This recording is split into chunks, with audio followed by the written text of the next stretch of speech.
Bienvenidos fluidomanos. El día de hoy les vengo a hablar sobre la tercera parte de cómo entender la ecuación de Bernoulli. Recordemos que en la primera parte concluimos que la ecuación de Bernoulli es una conservación de energía y en la segunda parte concluimos que para garantizar esta conservación de energía en algunos casos es importante añadirle unos términos extra, los cuales iban a representar una turbina, una bomba o las pérdidas dentro de un sistema que se esté analizando. En este caso, la idea es realizar la demostración matemática y física muy simple a partir de la segunda ley de Newton para entender un poco más de qué se trata esta ecuación de Bernoulli. Vamos a iniciar planteando un sistema de coordenadas x y z. Y vamos a suponer que una partícula está viajando en esta dirección. Llegó mi partícula. Como está viajando, se está moviendo, eso significa que debo poner unas fuerzas. En este caso, estas fuerzas son normales a estas áreas que se encuentran acá. Y quiero que noten que cuando se habla de fuerzas normales en un fluido, siempre se considera que son a compresión. También vamos a tener una componente W, que es el peso, y de forma estratégica vamos a tener que sacar esta componente WS, ya que es más fácil esa para alinearlas con F1 y F2. Y vamos a decir que este es un ángulo θ.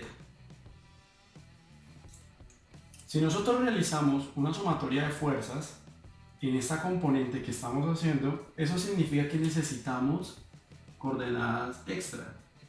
Vamos a llamar a esa parte una S y a la vertical una N. Pero nuestra sumatoria de fuerzas solo vamos a realizarla en esta componente, ya que es por donde se está moviendo la partícula. Si lo realizamos, vamos a suponer que todo lo que vaya en esa dirección es positivo y en esta dirección es negativo. Eso significa que F2 menos F1 menos WS es igual a la masa por la aceleración. El siguiente paso que tenemos que realizar es descomponer cada una de estas variables, ponerlas cada una de ellas en función de la geometría de la partícula, es decir, en distancias, volúmenes y áreas, y de esa manera vamos a encontrar una ecuación de Bernoulli. Para ello vamos a hacer un zoom en esa parte y entender qué es lo que está sucediendo.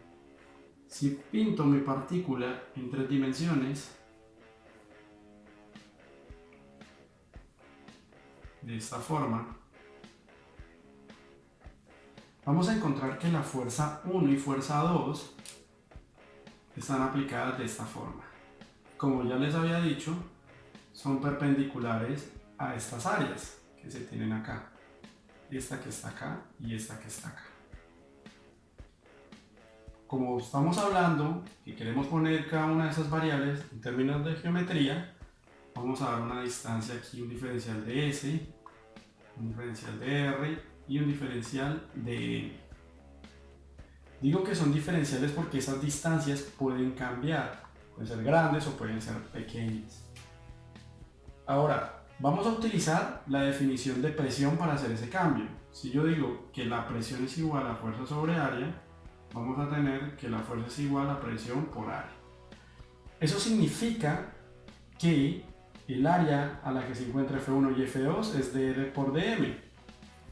Yo puedo decir perfectamente que F2, vamos a ponerlo por acá, es igual a la presión por una diferencia de área, porque estamos hablando de diferencias de distancias. Y yo puedo decir también que F1 es igual a la presión más una diferencia de presión por área. Resulta que esta diferencia de presión surge debido a que estamos asumiendo que la partícula se encuentra en movimiento en esta dirección. Si solo dejara la presión, fuerza 1 y fuerza 2 serían igual y no podría tener ese movimiento. También quiero que noten que el hecho de que esto sea positivo no significa que le esté incrementando la magnitud a la fuerza 1. De hecho, el cambio de presión o este diferencial de presión que se tiene acá puede ser negativo y es muy frecuente ver que sea negativo, solamente que lo pongo un positivo para ver que la presión está cambiando en esa dirección. Ya tenemos F2 y tenemos F1. Vamos por WS. Para entender WS, primero tenemos que descomponer este vector que se encuentra acá. Para ello voy a plantear un triángulo de esta forma, donde esta que se encuentra acá, esta línea, va a ser mi vector W, y esta que se encuentra acá va a ser mi vector WS.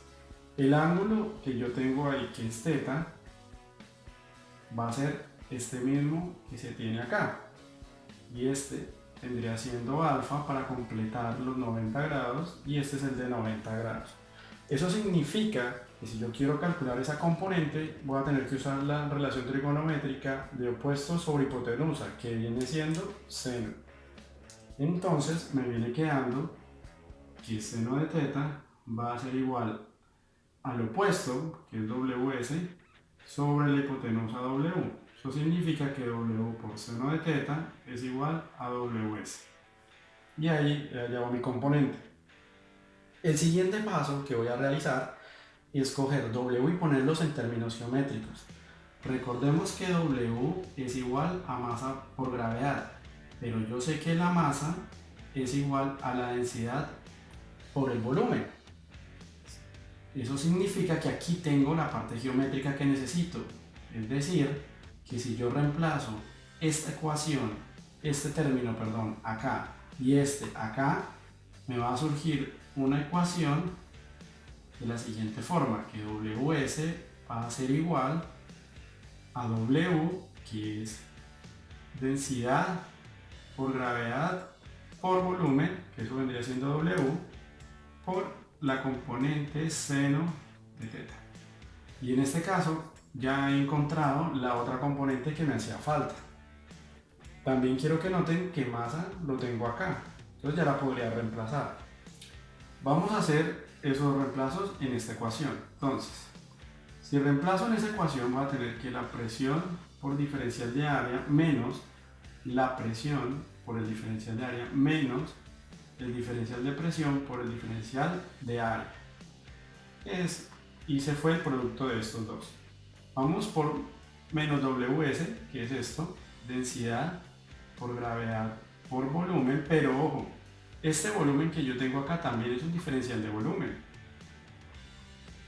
por el seno de alfa, perdón, el seno de θ, ¿verdad? Que pusimos fue θ acá, no cogimos este alfa, va a ser igual a la masa, que es densidad por el diferencial de volumen, lo tenemos ahí, por aceleración.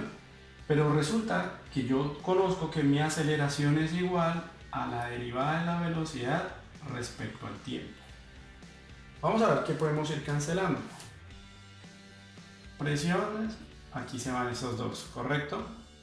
Vamos a reemplazar dA y dB por estas que se tienen acá, ds, dr y dm. Es decir, que dA me queda menos dp por...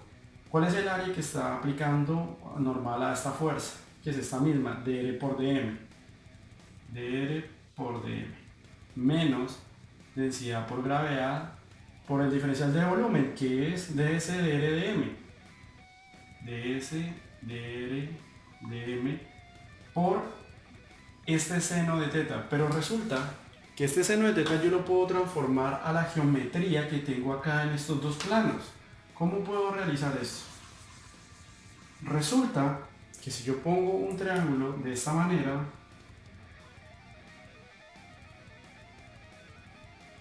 voy a entender que ese ángulo alfa que se tiene acá, esta distancia que hay de aquí es paralela a esta. Eso significa que este alfa es este que se tiene acá.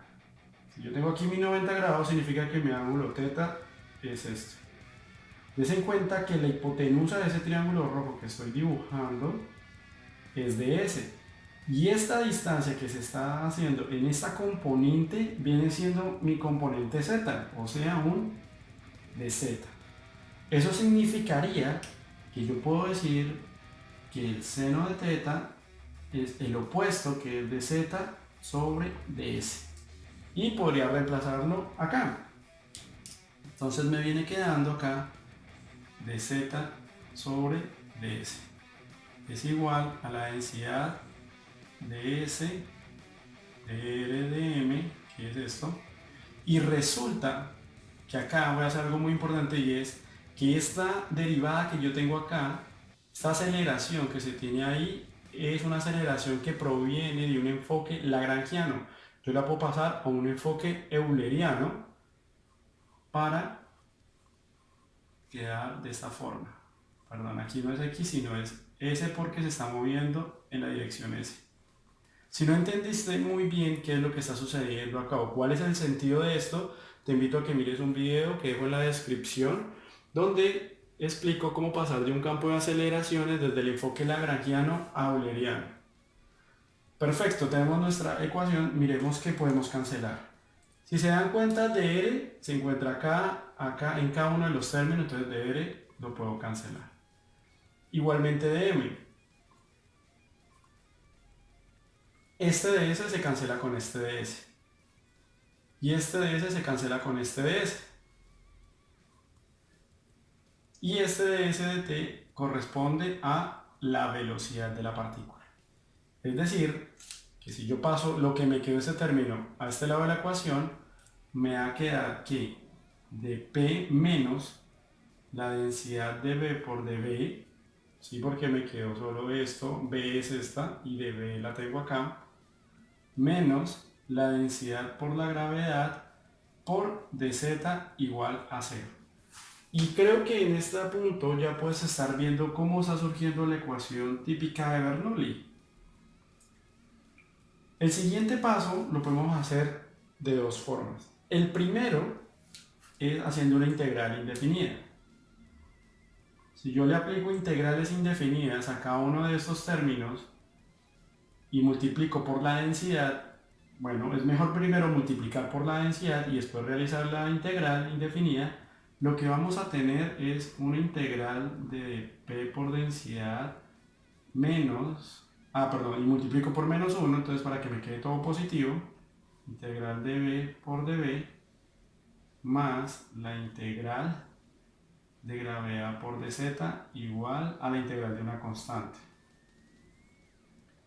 Si realizo esto y son integrales indefinidas, tengo que asumir que si estamos hablando de un fluido incompresible como un líquido, esta densidad no se ve afectada por la presión. O sea que la puedo sacar de la integral y desarrollar una simple integral acá de la diferencia de presión, de un diferencial de presión.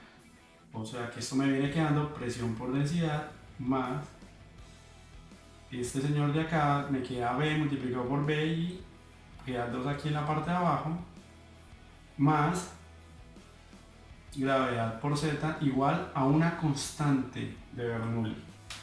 Entonces ahí ya puedes ver que tenemos la ecuación de Bernoulli de esta forma.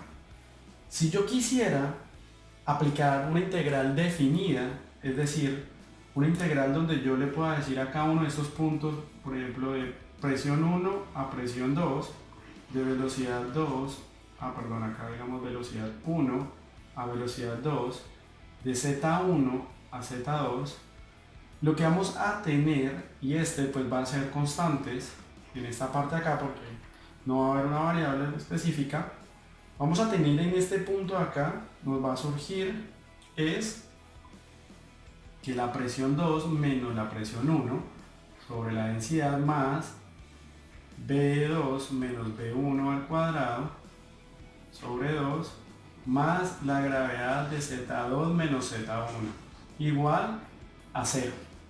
Si yo paso los términos que están evaluados en el punto 2 al otro lado y multiplico toda la ecuación por menos 1, lo que me va a quedar es P1